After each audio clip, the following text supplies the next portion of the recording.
It's called the Internet of Things. It's a database where every device that's linked to the internet or Wi-Fi can communicate within each other. Refrigerators, washing machines, microwave, anything that has a signal that goes out to Wi-Fi is connected. The Internet of Things enables smart objects to communicate with each other and perform tasks autonomously. Applications ranging from smart homes to wearables to smart cities. So when you have a thought, open your phone and start scrolling, and all of a sudden, there's what you were thinking about. It's not just your phone, it's all the devices together to essentially read your mind. Now let me ask you this. Every memory that you've ever had growing up, are you sure it's yours?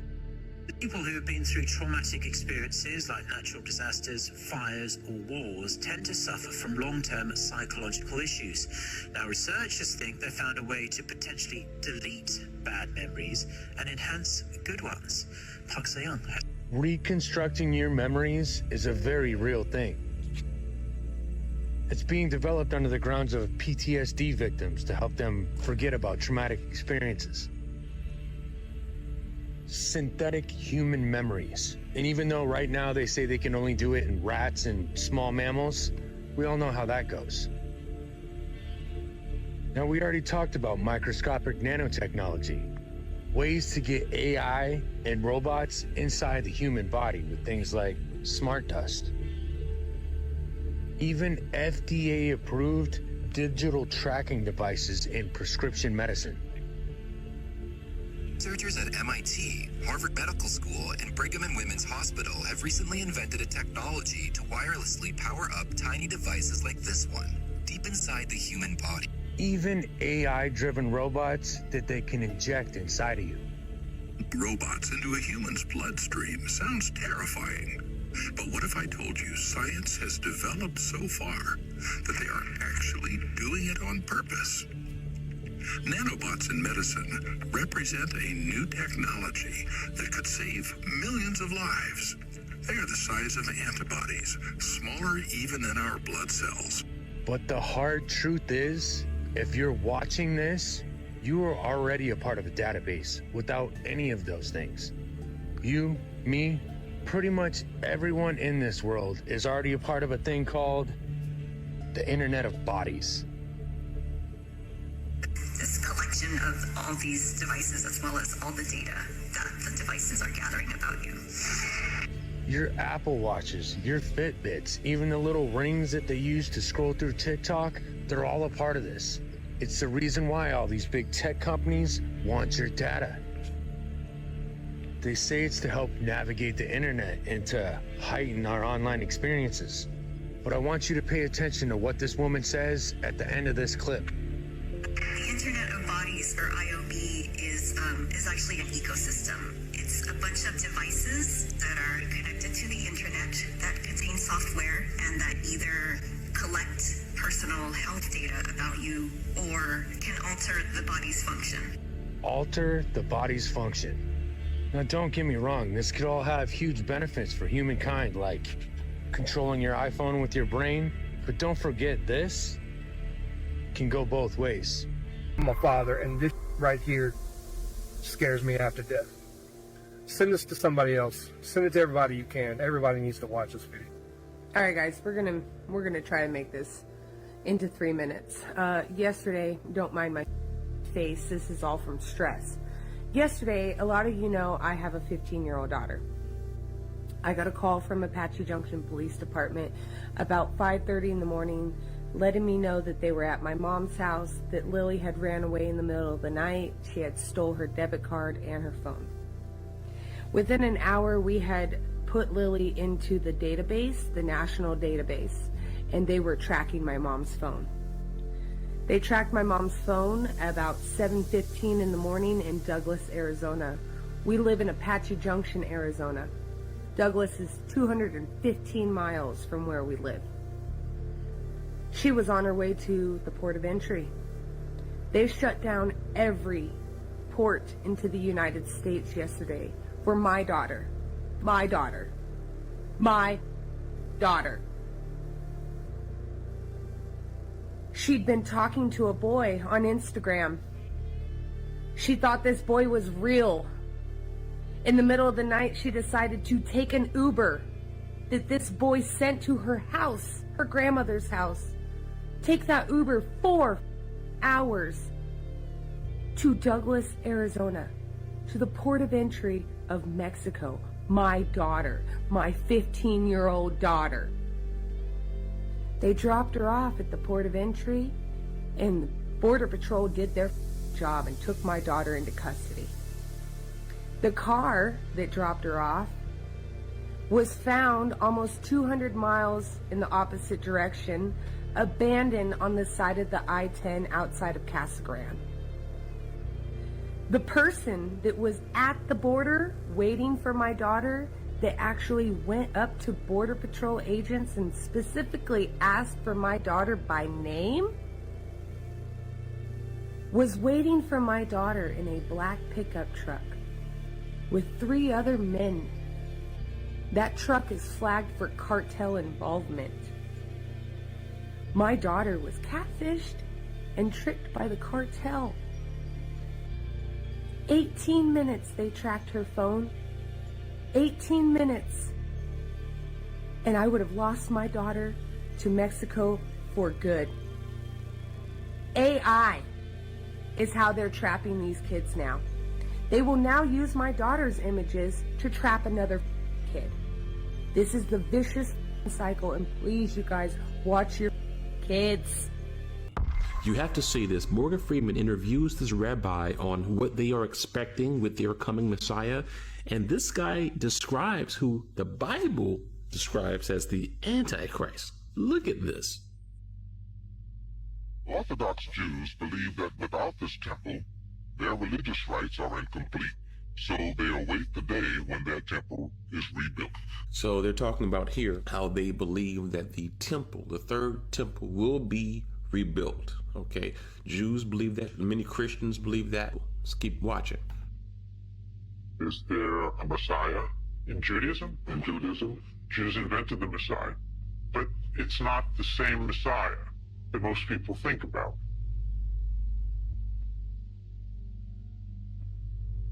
Okay, because when Christians think of the Messiah, they think of someone who's divine. Yeah. What we have for the Messiah is a man, a king of this earth, who's going to bring peace among the nations in this world. And Yoren tells me this mortal Messiah has a very specific to-do list.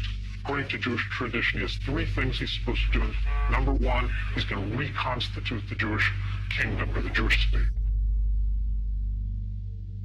Number 2, he's going to bring peace with the neighbors. And number 3, he's going to rebuild that temple. So you heard it right there. The Jewish people are expecting that their messianic figure is going to be a man, a king. They believe that he's going to bring world peace. They believe that he's going to bring a government. And they believe that he is going to rebuild the temple, the third temple. Why is that significant? Because these are the exact same things that the Antichrist is promising to do. The Antichrist will come onto the scene with promises of bringing this utopian government. He's going to come onto the scene as a political kingly leader.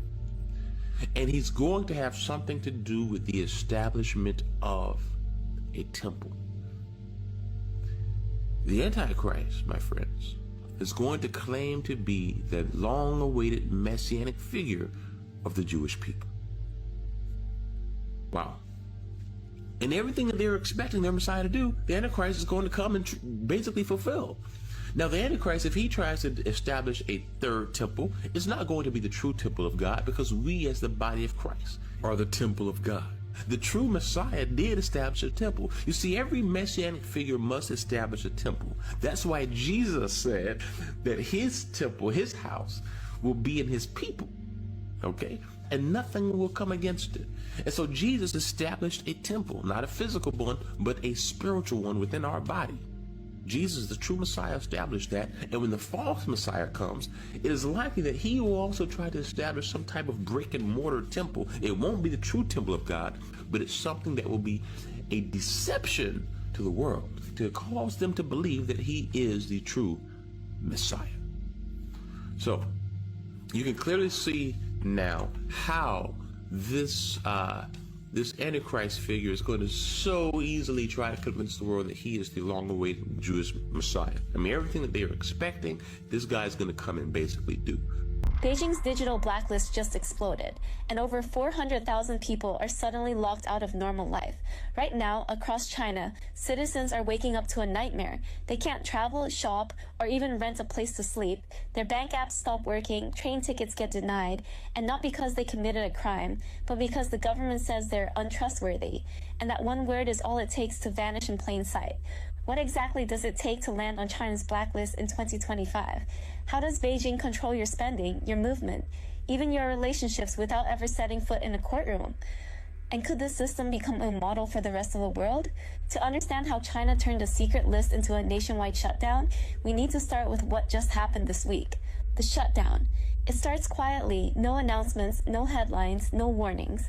On Monday morning, July 21st, 2025, the Supreme People's Court of China silently updates its central enforcement database. Buried deep inside is a growing registry known as the List of Dishonest Persons Subject to Enforcement, or more ominously, the Blacklist. By Friday, that list doesn't just grow, it explodes. Over 400,000 active names are now on it, the largest jump in recorded history. But this isn't just a spreadsheet or a court filing. It's a digital execution order, one that blocks your ability to live a normal life. If your name is on that list, you're banned from purchasing plane tickets, high-speed rail, luxury hotels, and even basic rentals. In many cases, you can't apply for loans, swipe a bank card, or use Alipay and WeChat Pay. Some are even banned from dating apps, flagged as morally discredited. What used to be warnings or rumors are now official, system-enforced lockouts. No one is untouchable. And the most disturbing part? You don't even know you're on it until your life stops moving. There's no knock at the door, no court date, no hearing. 1 minute you're buying coffee, the next, your payment fails. That's exactly what happened to Li Wen, a 28-year-old sales manager in Beijing. She tries to split a dinner bill with friends, but when the QR code scans, WeChat Pay flashes an error. Transaction blocked, restricted user. Her bank app won't load. Her train ticket gets declined. In less than 24 hours, she's digitally paralyzed, and she has no idea why. She's not alone. Across Beijing, a university student misses a tuition payment by 10 days.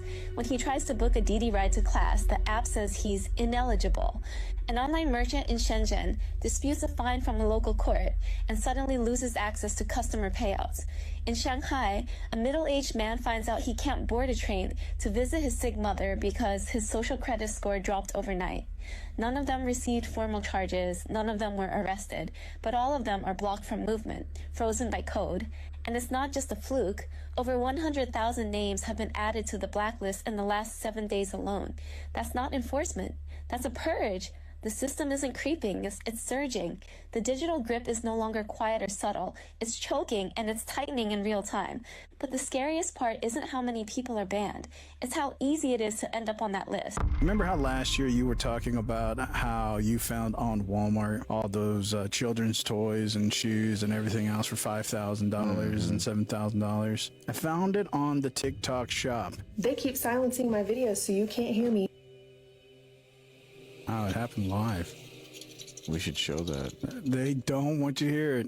Now watch what happens when I try to play my video.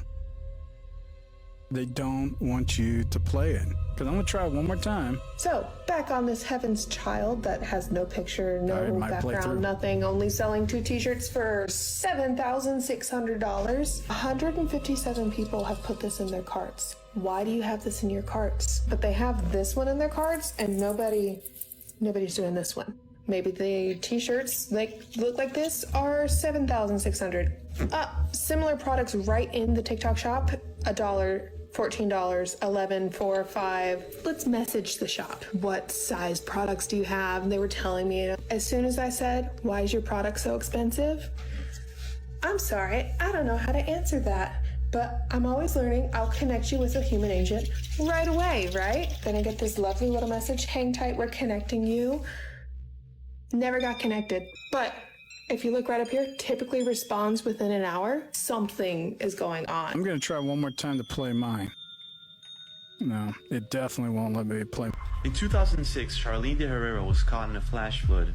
She was stuck inside her car, and everyone was trying to get her out. The thing is, all the windows were shut, and there was absolutely no way for her to get out until this unbelievable glitch happened. Check this out. It was all caught on camera. Check this out. In sickeningly slow motion, with all 4 car windows shut tighter than a drum, Charlene and her car slipped into water about 10 feet deep and sank. The first to reach her was a doctor, but try as he did, that stick he had was no match for the safety glass. I was pounding away, and she had her hands against the glass, and she was terrified. And then, Charlene was gone. Almost a full minute went by, but unbeknown to everyone was that Howard Absetz, a 43-year-old unemployed store manager, the man in the middle, had somehow reached through Charlene's front window. For me to actually feel her grasp my arm was a real shock. And then the second time that she grasped my arm, I knew right then that I could get her out. And then, up she came. Everyone eventually dragged Charlene to safety. But here's the odd part.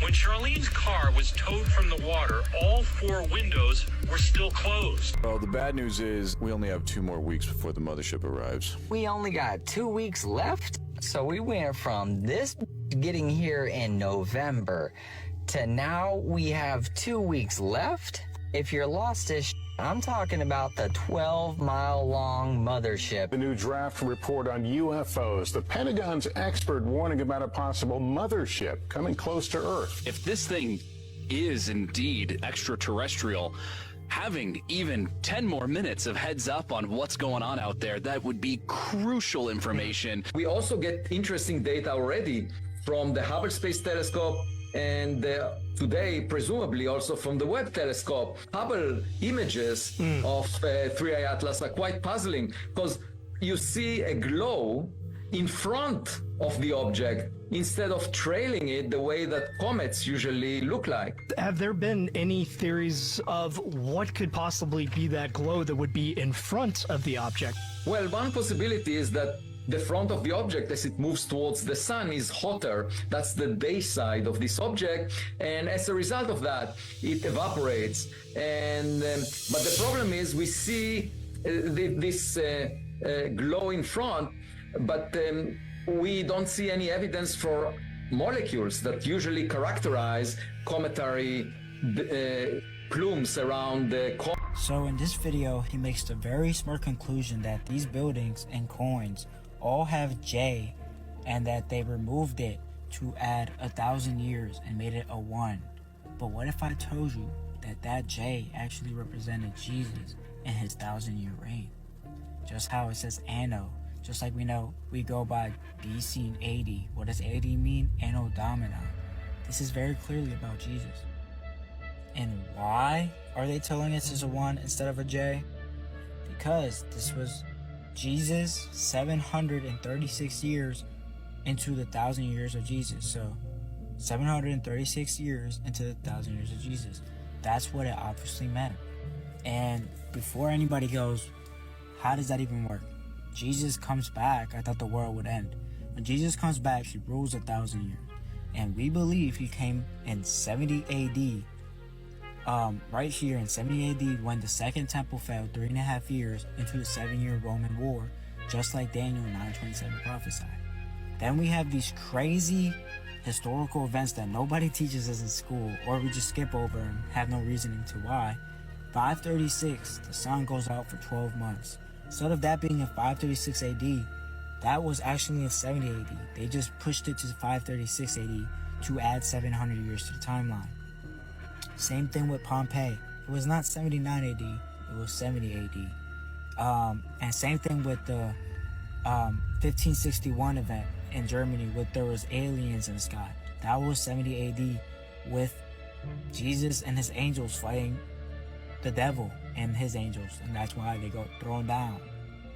So essentially, you have Rome as the last empire, and we have buildings like this that are very clearly, this is a Roman building, this is Roman architecture, but this is in the middle of the Middle East in the desert, and supposedly thousands of years old.